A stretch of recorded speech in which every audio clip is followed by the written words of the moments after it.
I'm addicted to playing lottery scratch-off games. It became my everyday obsession. Every day I woke up and I went to bed, that's all I thought about.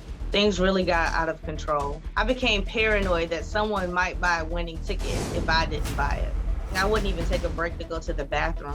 I would pee and poop in my pants because I had a fear that if I got out of line, someone else would win. When you have a lottery addiction, you have no shame. You'll go to any means just to get one more high. A few years ago, I was almost arrested for attempting to beat someone up because they were buying tickets in line and I was behind them. I started yelling, I started throwing things, swearing, I made a big scene, and all that lady said to me was, "You must have a problem."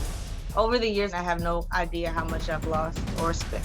My addiction has nothing to do about money. It has to do with not wanting to need love and not need people. My addiction is definitely ruining my life. Tavania, do you remember the first ticket you ever bought? Yes, Uh, definitely. What was your motive? My motive was to be the next million, billion, some kind of heir. Yeah, you wanted to hit it big.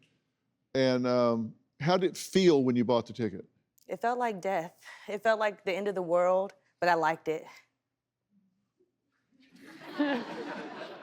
The act of scratching and the act of, potentially being the next whatever heir. It felt like death.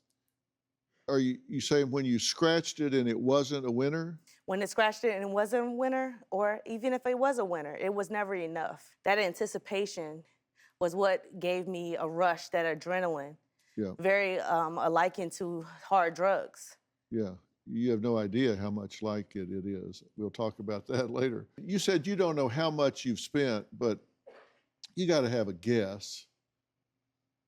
Tens of thousands of, I don't know. I don't have a spreadsheet or an Excel spreadsheet walking around when I'm compulsively scratching tickets, so I'm not sure. Where's the money come from?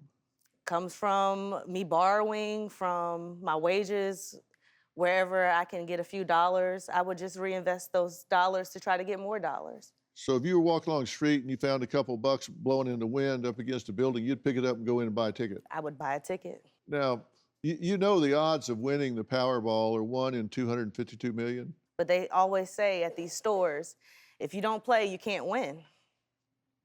Yeah, and your odds of winning are about the same whether you buy a ticket or not. That part. I mean, it's 1 in 252 million. There's 360 million people in America. So That's the thing about people that compulsively scratch tickets, is that we're not thinking about odds. We're just thinking about the initial escape, the initial rush. I can only speak for myself. I'm thinking about the escape, the rush, the way I'm gonna feel.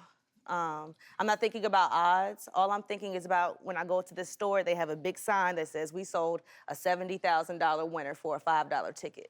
That's the only thing that's on my mind. Yeah. It's my opportunity to do the same. would it surprise you if I told you that there's a psychological science behind the lottery and how it's set up that is well known and has been weaponized to addict people to doing this? I completely believe that. Do you have a story or a question for me? Click the link in the description and tell me what in the world is going on.